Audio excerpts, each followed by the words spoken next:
in the Quran.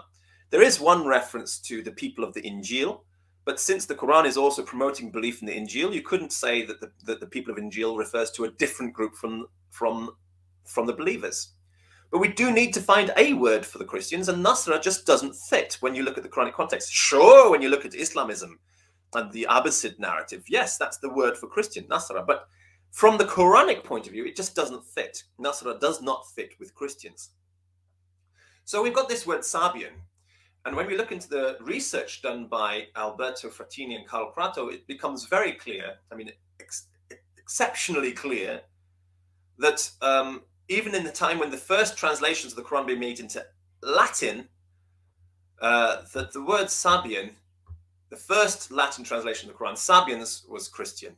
It was in the 1100s, the word for Christian in Islam. Even with the Abbasid narrative, the word for Christian in Islam was Sabian.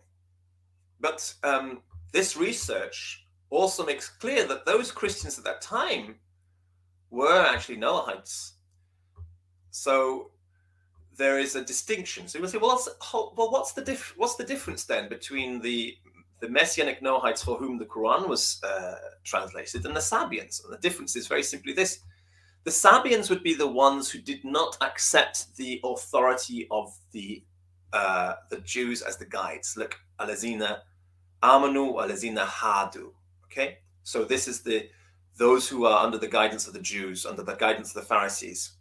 You've got alazina amanu, those who believe, and alazina hadu, and their guides. And then you've got the Sabians, who are also Christians, but they don't accept the Pharisees as the guides. Okay. They are also Noahites, but they don't accept the Pharisees as the guides. And then you've got the Nasara, who are not believers and they're not Sabians, but they probably also have some belief in the Jews, alazina hadu, as guides, because they would be some kind of royalists and they would also be tied to Judaism somehow. But and it also says in the Quran that they are the closest to the believers. So there's some kind of Judaic group who are tied to the Pharisees. Why wouldn't the Sabians be closer to the believers? Well, it has to be because the Nasra do recognize the authority of the Pharisees, while the Sabians don't recognize the authority of the Pharisees. So that's really the distinction there. Sabians don't recognize the authority of the Pharisees, but they are Christians. Nasra do recognize the authority of the Pharisees, but they are, what do I say, royalists, nationalists, far-right extremists, you might call them, ultra-nationalists these days. And the alladhina amanu are the ones who acknowledge the authority of the Pharisees, and they believe in the Messiah as well. So there are the three groups.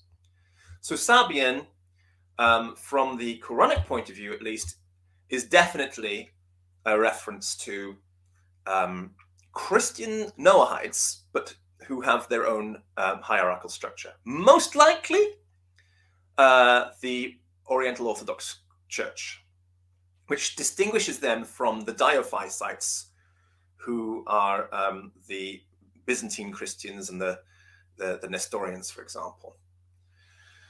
And is also has a distinction between those Sabians who have their own authority, their own church authorities, that be the Monophysite Oriental Orthodox Church, from the Messianic Noahites, who are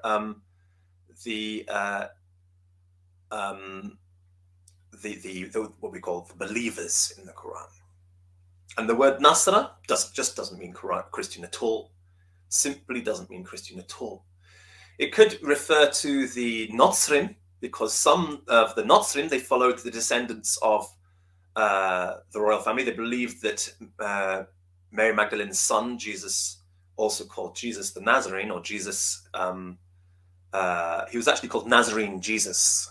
Small difference, you might think, but it does make a big difference. Nazarene Jesus, the son of Magdalena, is supposed to have also had children, and there's supposed to be a lineage descended from him on the planet today. And the Gnostics, some Gnostic groups follow this lineage descended from him. So you could have some of those Gnostics who were Nasara, because they're royalists and they follow this royal family. You can also have people who were totally unrelated to the Notzrim. Notzrim is a pun, it's a joke word, which refers to the fact that they have a Nazarene origin, but they are also wizards. They are witches, which is the word Notzri also has that kind of pun. So, because if you put the Vav in there, Notzri, as opposed to Netzri, it gives this sort of reference to a verse to two verses in the Book of Kings, which refer to the Notzrim as those who secretly do things against the Lord among the royal family of the northern tribes of Israel. So there's that sort of pun there to refer to. Well, they are descendants of the royal household, but they've gone astray. They've become witches.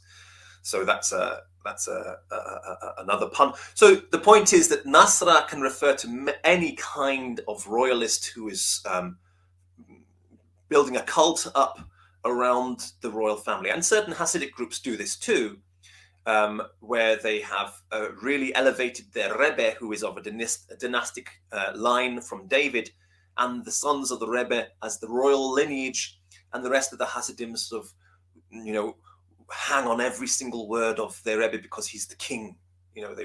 One day the Messiah is going to be anointed, and that's the king of that particular Hasidic dynasty who will be the Messiah when that time comes. So they have this Hasidic position too. So Hasidim and Nasra, Notzrim and Nasra, there are many types of Nasra in the world. And simply Christians just don't fit into this category. They just don't.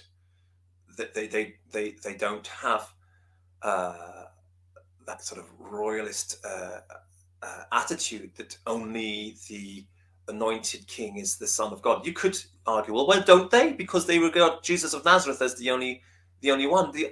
And he was from the lineage of David. You could argue that if there were what we might say kind of like a Unitarian Christians who don't believe that Jesus was in any way divine, that maybe he was just the son of Mary and Joseph, physical son of Mary and Joseph, and he was of the royal family, and he is the one that they accept as their Messiah, then you could say, yes, those ones, that kind of Christian, if we can still call them Christian, would be Nasra. You could then say, well, doesn't that sound a bit like modern Islam, modern Muslims?